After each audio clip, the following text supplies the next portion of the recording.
Hi, everyone. Thank you for joining Mayhem, Murder, and Mocktail. Carrie has also printed out the crime scene along with, is that It looks like this, yeah. So this was used, and we're going to get into this. This was used in the Article 32 hearing, which we're going to talk about. So feel free to take this home and put on your fridge. I'm signing autographs later. If you want me to sign that, I'd be happy to. No, I'm just joking. So if you want a copy of it so that she can explain it to you, that is also in the back as well. There are jazzy apple mocktails in the back along with the recipes. So I will allow them to get started. Great.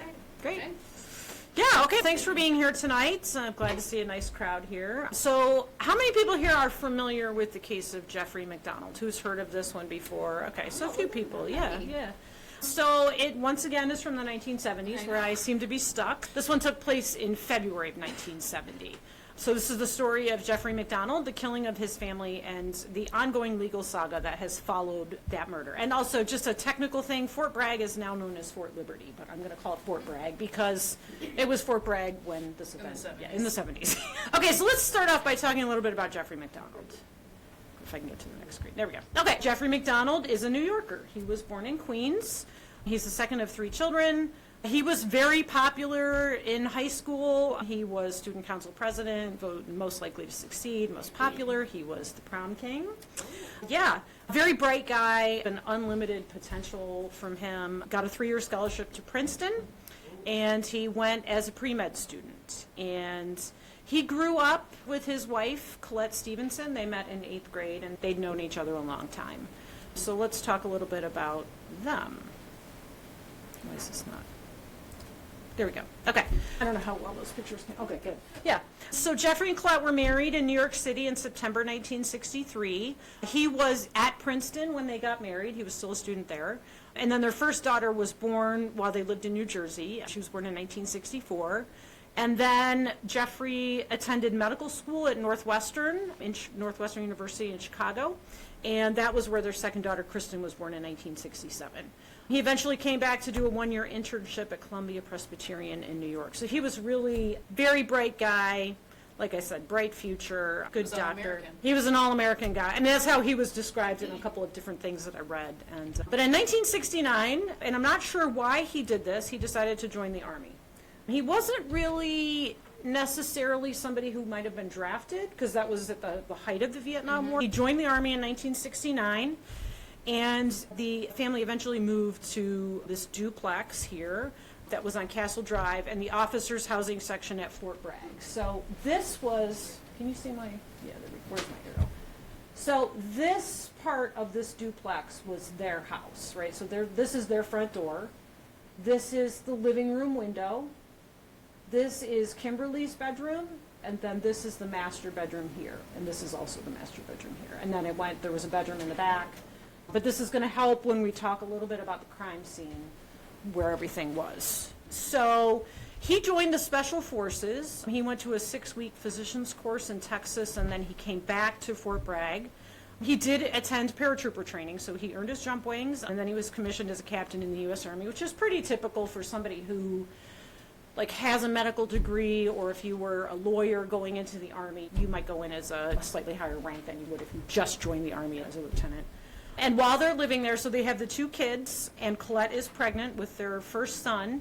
She was attending night classes at one of the local colleges, and with the hope of becoming an English teacher. That was her dream. She dropped out of college when they got married, so she was going back to college to finish up her degree. So let's talk a little bit about the murders. So the murders happened in the early morning of February 17th, 1970. The MPs on the base get a call from Jeffery at his residence that there's been a stabbing at his house. And that night in North Carolina was it was just cold. It was dark, obviously, rainy. The MPs, the military police who were on duty that night, arrived to find Colette and her daughters dead. And I had been telling Jenny that I saw some of the crime scene photos of these murders, and they were really brutal. They were all beaten with a wooden club and stabbed with both a knife and an ice pick. So it was really... So he described it as just a stabbing? He described it as, he said there was a stabbing at his house. Yeah. Actually, he was the one he was probably calling about his stabbing because he was also stabbed. Oh, okay, all right. Never mind the rest of the family.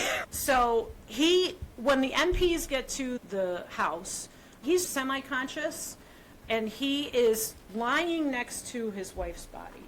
She's already dead, but he's lying next to her, and he has some like defensive wounds on his arms, and he's stabbed in the right side of his body and in the right lung, which they discovered when they took him to the hospital that it was partially collapsed. Okay. His story, which has really not changed in 50 years, is that he was asleep on the living room couch and woke up to hear his wife screaming his name, and was like, why is this happening? And then he said it was 3 men and 1 woman broke into the house while he was sleeping. A violent struggle ensued. He had a fight with them in the living room where he was sleeping. And then he claimed that there was a woman in the group, and she was wearing a blonde wig and a floppy hat. That's always been the same story about the intruders. And he said the intruders were saying something like, acid is groovy, kill the pigs. That was what they were saying. And the word pig was written on the headboard of the master bed, in the master bedroom, which kind of takes you back to the Charles Manson case, which we talked about. Seeing that, maybe there was some thinking that this was somehow like a Manson type thing. So then the investigation begins, and because this took place on a federal military installation, a U.S. military base, the Army Criminal Investigation Division takes control of the investigation. And the CID is the federal law enforcement agency within the U.S. Army that investigates felonies, or if there's some type of violation of military law, they would investigate that. So they begin reviewing the crime scene, examining the evidence on the scene, and investigating and interviewing Jeffery MacDonald and others. There were other people, there were other witnesses who saw things that night, and so they start to piece together what happened at their house. So immediately they start looking for suspects. So this is the original release from the police department, that they were looking for these people in connection with this murder that happened on Castle Drive. So you have the woman in the floppy hat with the blonde hair, there's an African-American male, and then 2 white men. So they begin looking for them. This is just an article from the local paper that shortly after, or the next day after the murder, that they're looking for these killers. And that's what they begin doing. So they quickly come to know the name Helena Stokely. And she becomes probably the other person that is best known in this case. Besides Jeffery MacDonald, it's Helena Stokely. And she is well known in the Fayetteville community. She's I want to say she was involved in like a counterculture, kind of hippie drug user. She was also a confidential police informant. Oh. So the police were familiar with her. She fit the description of the woman in the blonde hair and the floppy hat. She owned a blonde wig and had a floppy hat. There were people that saw somebody fitting her description on the base near the MacDonald house on the night of the murder. And it would have been unusual for somebody to be hanging out in the middle of the night in the rain on a cold February night. She immediately becomes the proof that Jeffery MacDonald might actually be telling the truth, that there were these people that broke into his house. One interesting thing that I found out about her is that she was kicked out of her house because of her drug use, and her father was a retired Army colonel. So that she may have been familiar with Fort Bragg. She may have been familiar with that base, maybe how to get on and off the base. She alternatively claimed to have been there in the house. She claimed she participated in the murder, and then she claimed she knew nothing about it. So she was all over the map. It depended on what day you talked to her, whether or not she was under oath. For the rest of her life, basically, it went back and forth. Like, she did it, she was there, she knew about it, she didn't know anything about it. The Army CID did not view her as a reliable witness to anything. They just felt like her drug use was such that she just didn't know what was really happening. And she died very young. She died at 33 of complications of cirrhosis and pneumonia. But she left behind at least 1 child. So the murder weapons. So all of the murder weapons are found outside the MacDonald house. Okay. And all of them have some connection to the house itself. There are witnesses who say that they saw this ice pick. The MacDonalds used that in their house. They used it as, as an ice pick. Yeah, what you would normally, what it was intended to be used as. This knife was a knife that was sold at Fort Bragg at the PX, at the Post Exchange, so you could buy it there, and there were people that said that Jeffrey had that knife. And then this murder club was the same type of wood that was used in Kimberly's bed frame. Oh. So I don't know if they put the bed together and this was a leftover piece, but it came from the same material that her bed was made out of. And they found these like right outside the back door. They weren't even hidden really, they were just there. They were like thrown out the back door. The pajama top. So this is a picture of the pajama top that Jeffrey MacDonald was wearing on the night of the murder. His story is that the intruders come into the house and there's this struggle in the living room. And while that struggle is happening, his top comes off somehow. Like they're moving around and the top comes off. And when the MPs arrive, they find that pajama top lying on top of Colette. He put the pajama top on top of Colette's body because he was in and out of consciousness and he tried to resuscitate her and couldn't, and then put the pajama top on top of her body. Okay. Which seems a little, if you know anything about crime, it's like, Yes. what do you do when that's a common thing that people who kill somebody they know, they want And to they cover love. it, yeah, and Yes. they cover it up. So there were things about the fibers in this pajama top. They're found in all 3 bedrooms of the house. There's also found in the living room, and they're also found underneath Colette's body, so that they would have been there, and then she falls on top of them. Yeah. So maybe there's a struggle, they're struggling with the pajama top, and then some of the fibers come loose, and he attacks her, and she falls on those fibers. So during the lead up to the trial, which we're going to get to, the federal trial, the FBI examined this top, and they were able to, there were some holes in this shirt, which you can't actually see in this picture, but the holes in this shirt, they were able to line them up that match the wounds caused by the ice pick in Colette's body. They So line she was- up she was perfectly. stabbed Yes, through yeah, the top. yeah, yeah. So she's maybe holding it and he's stabbing her, or it's just on her and he's, yes, they were able I was to. wondering about that. I was wondering if there was going to be some Yeah. evidence that shows Yeah. that there was a weapon used Yeah, through yep, it. yep, yep.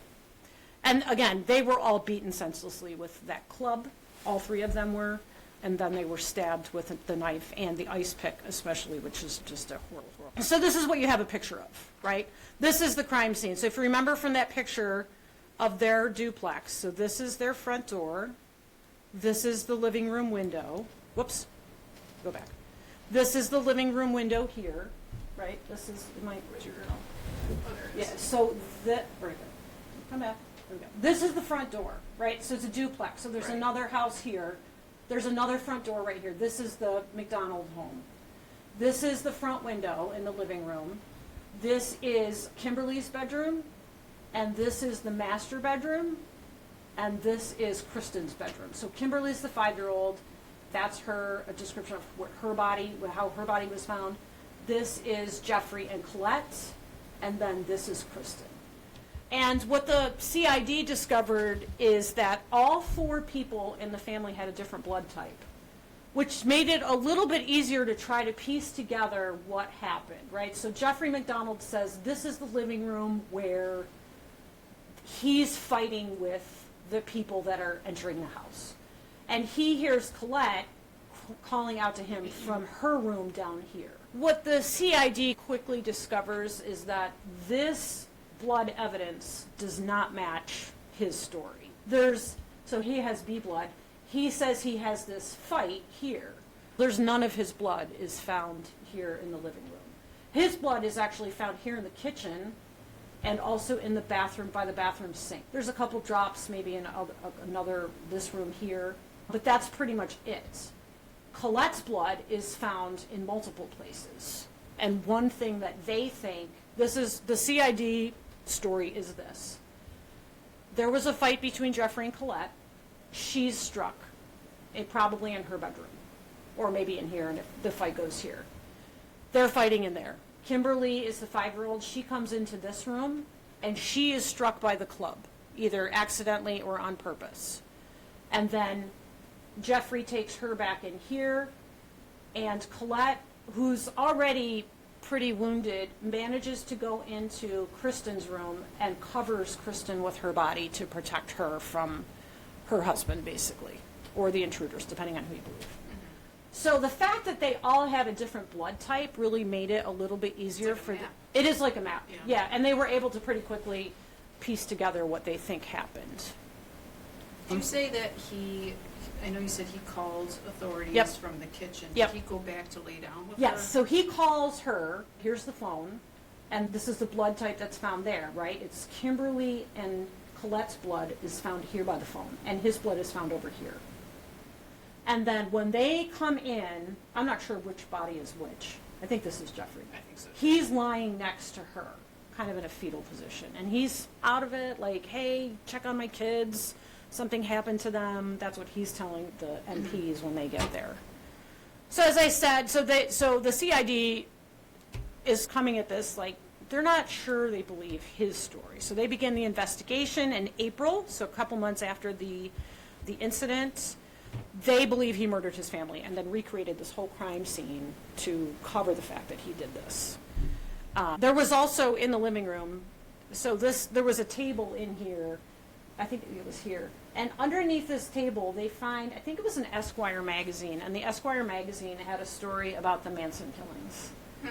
And they find like his bloody handprint or fingerprint on that magazine. So they think that maybe he took some ideas from that, and that was how he recreated this.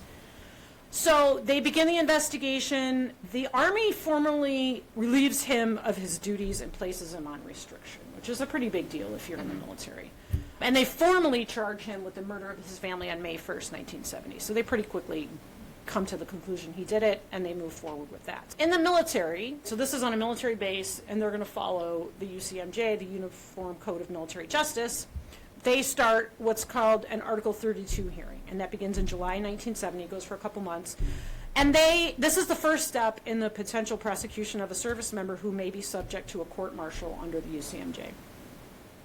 So the prosecution presents their case, and then the defense has the opportunity to question witnesses or examine witnesses, cross-examine witnesses, and the defendant in this hearing can testify or not testify. And typically they would say don't testify because you're going to give away, if you testify, you're going to tell the other side, you're going to tell the prosecution what your side of this is going to be. So what do you think he does? He testifies. So again, so this is basically just a review of this, right? So the prosecution says a fight ensued. He killed his family in a fit of rage. He stabbed himself. He was a surgeon, so he would know where to stab himself to create enough damage to make it look like maybe something happened, but not be life-threatening, which it was that. There was just a total lack of evidence that there was anybody else in the apartment, right? So it was a dark, rainy, cold night in North Carolina. And there are no footprints in the house. There's no muddy footprints anywhere in the apartment. That would indicate that somebody came, these 4 people tracked in all this mud, dirt, whatever, rain. There's no evidence of that anywhere in the apartment. And they also think he's a psychopath who just has no remorse for what he did and killed them. So his side is the other side, right? Their family had a nice evening. They ate dinner together. Colette left her class. She comes back. The kids are already asleep when she gets back. They have he called it a cordial. So they have a nightcap, right, when she gets back. They're watching TV. Colette goes to bed. What he says is that he went to go to sleep with her in the master bedroom, but one of the girls was in there. And whoever it was, I think it was Kimberly, had wet the bed. So he was like, okay, fine, I'll just put her back in her bed. And then, John Benet Ramsey. Exactly. I know, that's what I was thinking. And then I'm thinking, like, he just probably got mad. He's like, oh my God, it's been such a long day. Because he was also, so he's a surgeon for the Special Forces. He's working at Fort Bragg. And he also has a side hustle. He works at a local emergency room. So he had come off a 24-hour shift. Which, I'm not excusing him in any way, but he may have been exhausted. And now it's, okay, great. Now the bed is wet. Yeah. And then he falls asleep in the living room. He hears his wife screaming his name. These people were in his house. He's in and out of consciousness. He's also wounded, and he calls the MPs to help with this. I have 2 questions. Yes. Prosecution coming up with a motive of anything? They don't really have a motive. They don't really have. It just was in a fit of rage? They just think there was a fight that got out of control. No financial issues, no extramarital affairs. Yes, so he was unfaithful. That did come out, that he had multiple affairs. And what I read was that actually Colette, had just reached the end of her ability to deal with that. And so the fight may have been over that. It may have been like, hey, I know you have girlfriends on base, like I'm tired of this, and they get in a fight over that. But there's no financial issue, no money issue, nothing like that. All right, then my other question, Yeah. neighbors hear any of this? So the neighbors didn't really hear much, but there were neighbors who saw people in their yard, which sort of bolsters his case. Right. That they see these 3 men walking around their yard in the middle of the night. Actually, one of the people who said that had recently gotten back from Vietnam, because they're living on base and the war's going on. And he came back and he had insomnia. He was just really having a hard time getting back into normal life, and he was up and he said he saw these people walking through his yard. And somebody fitting Helena Stokely's description was also seen on the base, which sort of bolsters his side of the story, that maybe there were these people that entered the house and did this terrible crime. Okay, so those are the 2 sides. So what do you think happens at the Article 32 hearing? Anybody want to guess? Anybody want to guess? No. Okay. Did the trial? No, this is the Article 32 hearing. This is before the trial. This is a military trial. What are our choices? Yeah. Guilty or innocent. Oh, okay. Guilty. The verdict is in and all of the charges are dismissed. Oh, okay. Yeah, the judge overseeing this was like, The end. there's no way this Army Special Forces doctor could ever do this to his family. And this is actually this is it. This is what he released. Where's my arrow? This is it right here. He said all the charges are dismissed.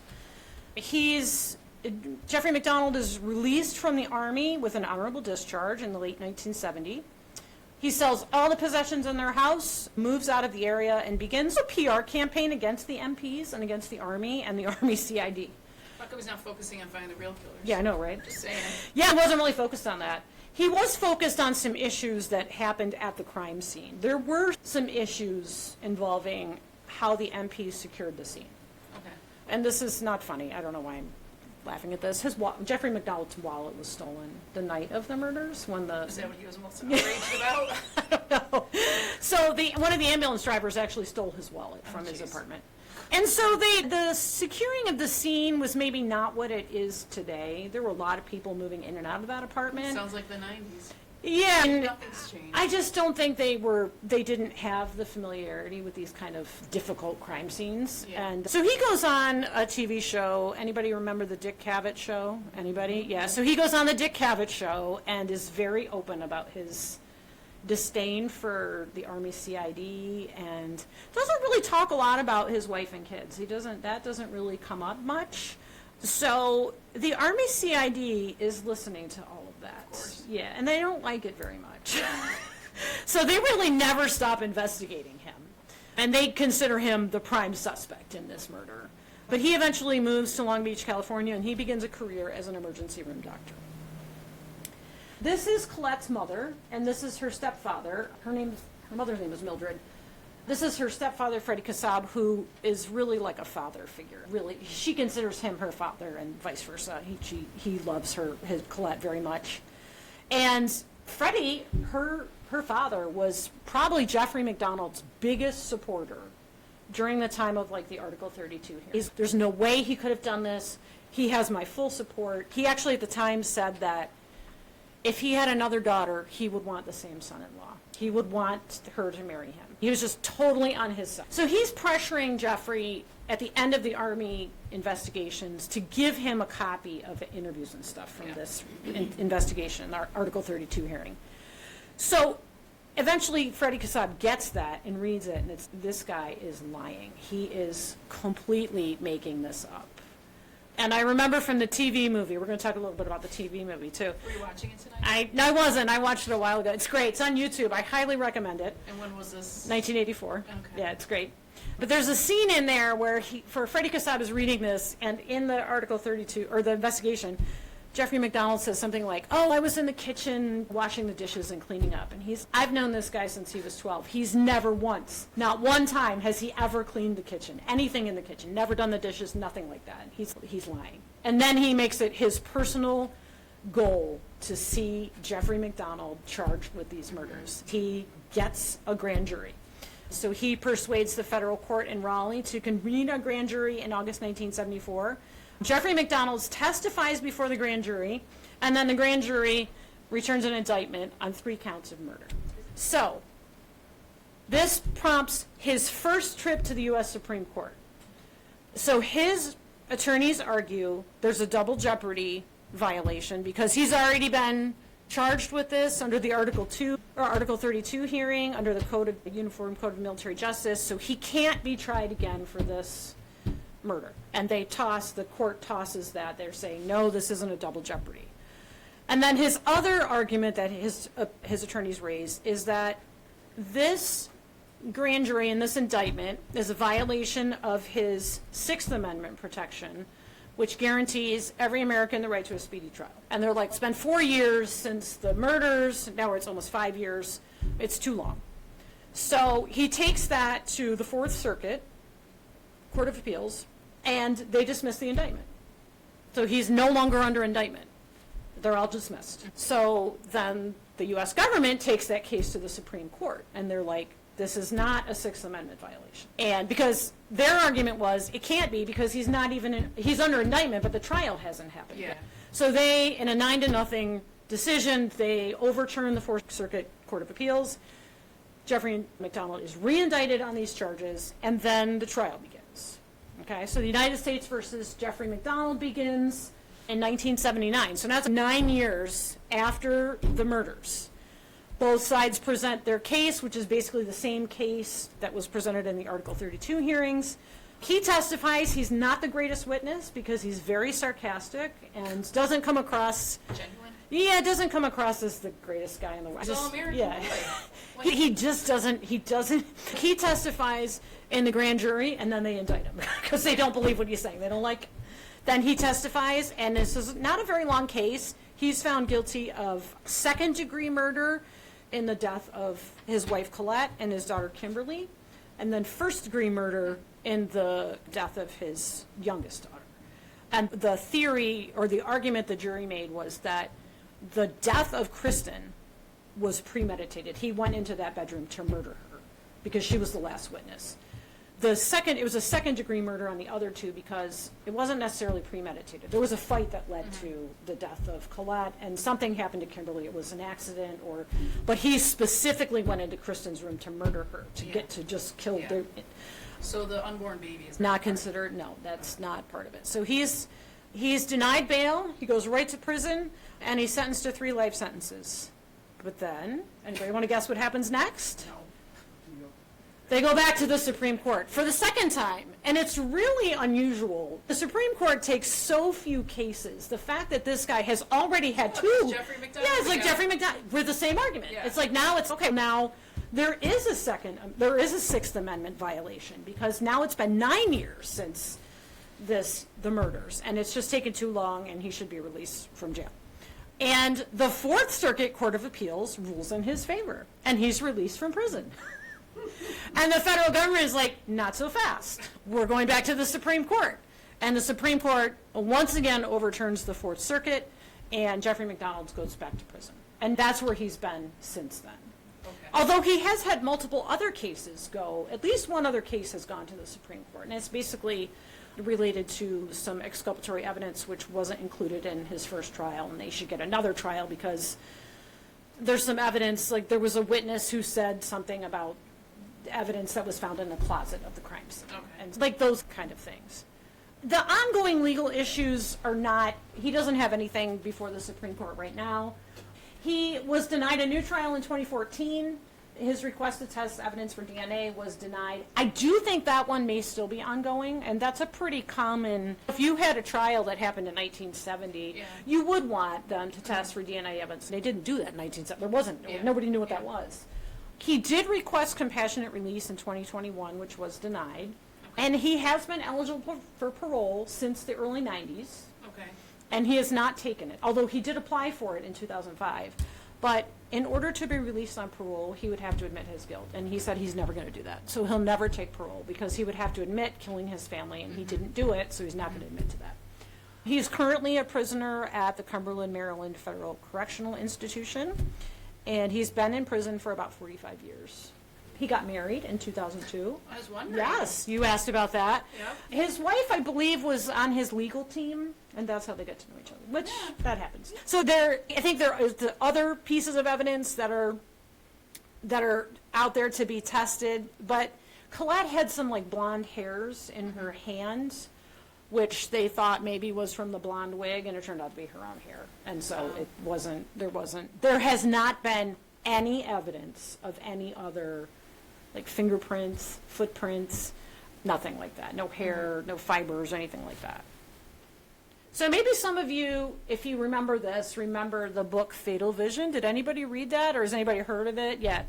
So this was written by Joe McGinnis. It came out in 1983. And when Jenny and I investigate these things, like there's always things we had no real idea about. Right. And this was something, I was familiar with the book and familiar with the TV movie, was not familiar with the relationship that Jeffery MacDonald had with Joe McGinnis.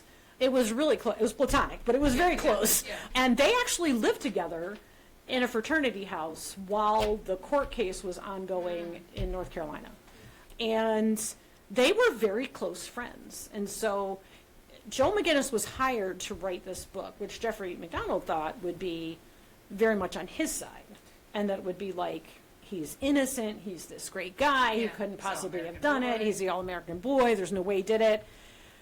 And the more that Joe McGinnis got to know him and got to see him, he believed that Jeffery MacDonald actually committed the crime. And that's what the book said. And then Jeffery MacDonald sued Joe McGinnis for breach of contract because they had a contract signed, and Joe McGinnis agreed to pay Jeffery MacDonald a certain amount of his like upfront royalties, but there was some that says he's guilty. but there was some stipulation that like it didn't come out and say you have to write nice things about me, but that was the understanding. That was the understanding. We're buddies. You're going to tell me this story that I couldn't possibly have done it. And then it came out and it was like, no, he thinks you did do it. So anyways, so there's a lawsuit so Jeffery MacDonald sues Joe McGinnis. That case also goes to trial. It's a hung jury. Then the publisher of the book decides to just cut their losses, and they settle with Jeffery MacDonald for $350,000 or something like that. But then the Kassabs sue Jeffery MacDonald, so her parents sue him to get the money from him. So at the end of the day, he ended up with $50,000, and they got the rest of it. Okay. So that was some benefit. So anyway, so the book was a big hit. There was a TV movie based on this, and it was fantastic. I know I've talked about it multiple times. It's on YouTube. I highly recommend it. I don't know if anybody's familiar with Carl Malden, the actor. He played Freddie Kassab in the movie, and he won an Emmy Award for his portrayal. What else has he played? He was a host of Unsolved Mysteries for a couple of years. Yeah, he did commercials like, what was it? American Express commercials? Yeah, anybody remember those that he did those? Yeah, no, okay, that was before your time. Right. Okay, so hearing all the evidence, what do people think? Well, he asked the crowd first. Yeah, what do you guys think? He did it, he didn't do it? Yeah. How many are guilty? Okay. Woo. Okay, how many are not guilty? Nobody. Okay. Yeah. I just don't see how anybody else committed this crime. I think he did it. What do you think? I'm in agreement. Yeah, I agree. Yeah. Is the military base gated? That's a great question, because I was actually thinking about that. There would have been like you would have gone through like a gate to get in, and I'm sure it would totally be fenced off. I don't know that there would have been an easy way on and off that base. She lived there. I lived there. Okay. And I left in January just before this happened. Okay. It wasn't gated. Really? There was no gate around there? Okay, I'm thinking about, it's a huge base, yeah. So you could just walk onto it? They had like a gatehouse as you drove Yeah, in, but yeah. But there was no walls around it or anything? So my husband is a retired military officer, so obviously things have changed, because even when we would try to get onto a Navy base, there's obviously the gate there that you go in, and it's all enclosed. You can't just walk onto that base. And after 9/11, everything was completely different. They're like fortresses now. Maybe it's possible that Helena Stokely, like I said, her father was a retired Army colonel, so maybe she was familiar with that base. Maybe she knew ways to get on and off easily. I tend to think. evidence in the room. What's that? You were saying there's no evidence in the rooms that anybody else was there, except Exactly. That's why he wants to have it tested, because maybe there is evidence. Maybe there are hair fibers they can't identify, or there's another type of blood that doesn't match any of theirs. It's possible. Why would they deny testing your DNA and what would it hurt? I know, exactly. I don't know what the legal reasoning for that is, because it seems like that's a pretty easy one. Unless the courts, we've already tried this, you've already tested this, which I think they have, and you just we can't keep testing all of this. But I say test whatever is there, because that would solve it one way or the other. If it would prove that there wasn't anybody else there. We should probably collect papers. Yeah, does anybody else have a question? We can bring them out, if you write them down, give them to Alexis and she'll bring them up. Yeah, I know. Yeah. So she was asking about Helena Stokely, which, as I said, is probably, besides Jeffrey MacDonald, the best known name in this case. And she passed away in 1983, 82 or 83, so she's no longer available as a witness, and really has just been all over the map with her involvement in this case. And she is probably the defense's best witness or best hope at somehow overturning the convictions. I don't think she was there. I don't know that she knows exactly what was going on. It sounded like she was pretty heavily into drugs. But they do put a lot, and if you listen to anybody who's on Jeffrey MacDonald's side, they will talk a lot about her and her involvement and what she did. And she was there and she knew what happened, and I'm not sure I believe that, though. Okay, ready for your question? I'm ready. Were there fingerprints on the murder weapons? No, they were wiped clean. Okay. Yep. Oh, more. Oh. Did MacDonald have any prior anger management issues?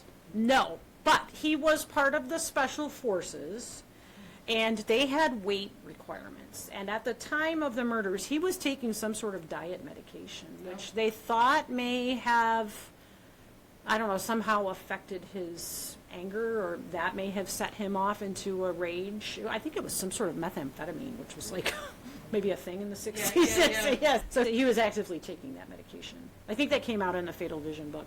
Okay. And what did his colleagues think of him? Did they say anything about that?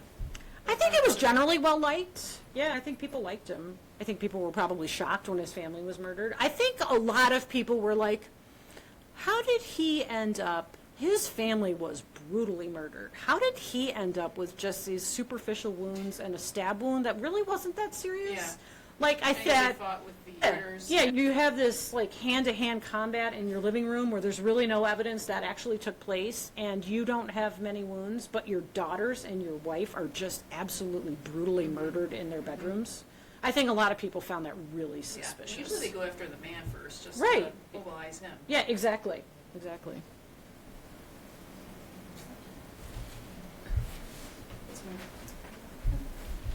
What other major U.S. Army crime case was going on in spring of 1970? AJ knows the answer. Can you give me a hint? What was it? The case against the soldiers involved in the V-Line. Oh, yeah. Yeah, that was a difficult time in the Army. 1969, 1970 was a difficult time in America. Would have been a hard time at Fort Bragg. You would have had people coming back from Vietnam and people heading out to Vietnam, so that would have been a tough time. Were the wounds random or consistent with a surgeon's knowledge? Yes, they were consistent with the surgeon's knowledge. That was what the CID, even the doctors at the hospital were like, yeah, he would have known. He was a good surgeon. He would have known exactly where to stab himself or Or to stab his victim? stab his family, too, yeah. Although, I don't know, again, their wounds were just like a frenzied overkill. Like I said, they were beaten and then they were stabbed repeatedly. If you're Clett MacDonald and you're stabbed 21 times with an ice pick, like you're... It is interesting there's 3 different weapons and he claims there's 3 different people. There that is- might be part of the storytelling, I'm just saying. Yeah. There It is... just seems like there's just more work. Yeah. If you're one person trying to do all Right. this. And again, I guess I look at it like if you are going to a house to commit a crime, why do you not take weapons with you? Why do Right. you wait to get to the house and then are like, oh, you know what, I need a club. Yeah. I better go get one. I better Oh, find an ice yeah, pick. yeah. Oh, there's an ice pick lying around. How convenient. You know what I mean? I just think if you're going to commit a crime, you're going to take those weapons with you to the Right. crime scene. You're not going to depend on the home having weapons for you to use. Just like the Brayton Axe murder. Yeah, exactly. Yeah. Was he deployed?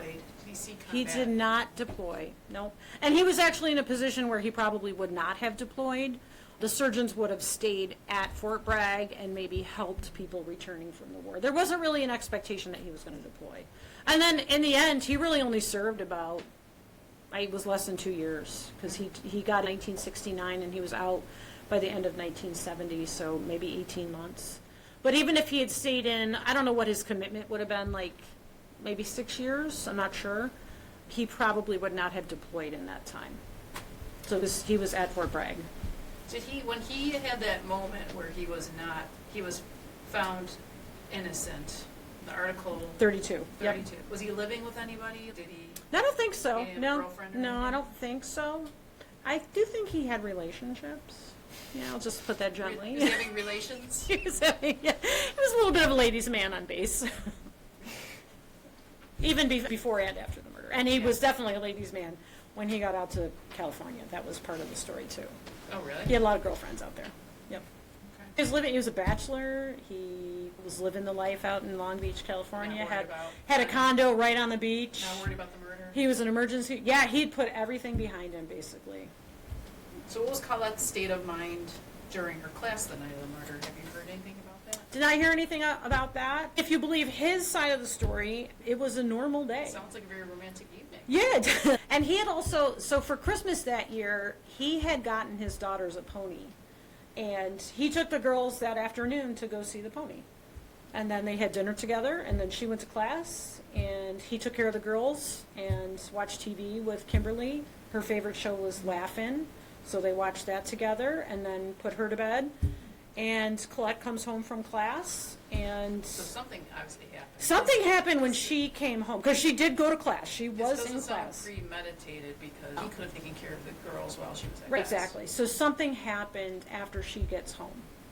Now, what that is depends on, if you're Jeffrey MacDonald, what happened is somebody came into the house and killed my family. If you're the prosecution, there was an argument. And Jeffrey MacDonald actually had a wound on the top of his head, which the prosecution thinks he was hit with something. She threw something at him and maybe hit him with a hairbrush or something. So there was some type of argument, disagreement, fight over whatever.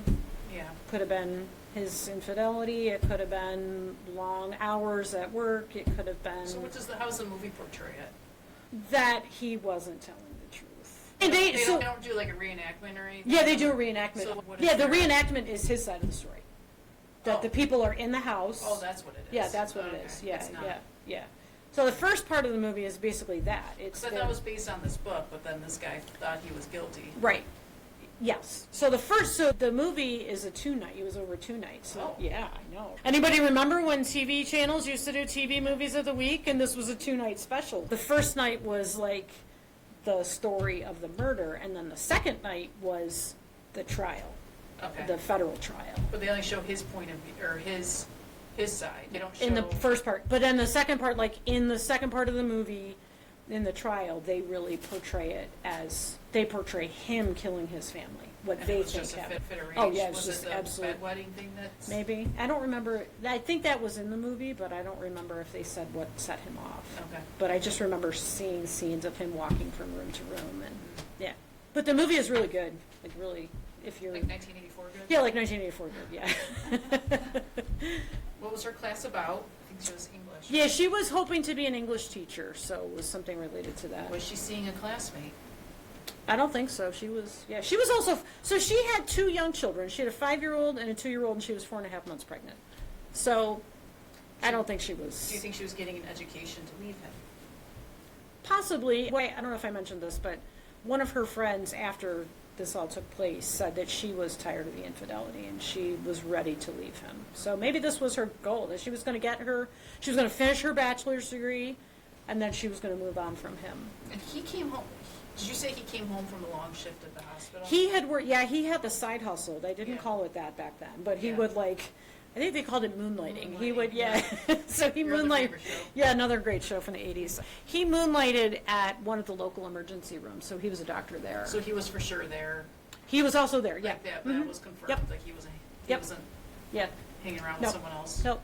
For So sure. which is unusual. I don't know of a lot of people that would have a job as a surgeon, but also have this other side job off the base. This where makes they you would, think that maybe they had financial problems then. maybe, but they're living on base housing. They're not paying for that. And he got a free ride to Princeton. Yeah. I don't know how he got to Northwestern, if he had to pay for medical school, and I don't know what medical school would have cost in the mid-60s. There would have been a cost involved, obviously. Yeah. And then he did an internship at Columbia Presbyterian. What I thought was maybe he joined the Army because he was having financial trouble. And so he could join the Army, he could get the Taken benefits care of, there, yeah. he could live on base housing, they wouldn't have to worry about that. Maybe. They Because couldn't. I'm like, why would you join the Army in 1969? Yeah. Like, willingly, you go to join the Army. Yeah. That just seemed unusual to me. Yeah. So maybe there was some But they financial. couldn't find anything. Yeah, I don't remember reading anything about that. They made it sound like he was And maybe just that's this. why she needed to go to work. She wasn't working though. No, I know, but that's maybe Yeah. why she was getting Maybe. her degree, so Yeah, to enter maybe. the workforce. Yeah. Because now you got three kids. There's not a lot out there about Colette other than her murder, basically. Yeah. But she was also a good student, and she was, I forget what school she went to. Not Vassar, but like one of those schools. So he's at Princeton, and she's also at a good school. She drops out to get married, Yeah. and I'm guessing she wanted to go back and finish her degree. And maybe it was because she had plans to leave him, and she needed something to help support her and her children. The one thing I think about her is that if you believe the prosecution side, that she's wounded, her husband is killing Kimberly, and she gets up and she goes into Kristen's room and basically lies over her to protect her from being murdered. Wasn't able to do it, but she got up and made it into that other room to try to save her daughter, which I think How'd she get back to the other room? he dragged her. He killed her, and he dragged her back to the room. Carried her in a sheet, I think. Yeah. If you believe him. If you believe the prosecution. Jeffery MacDonald killed her and carried her back into the bedroom. Or she was already wounded enough that he carried her back in there and then killed her there. That she was when she was back in the bedroom, that was when she was stabbed with the ice pick. Yeah. And again, the crime scene photos are available online. They are really horrific. I just looked at it. Yeah, they're pretty bad. Yeah, yeah. You don't need to see. Yeah, I was like, I'm not going to include any of those because they're, yeah.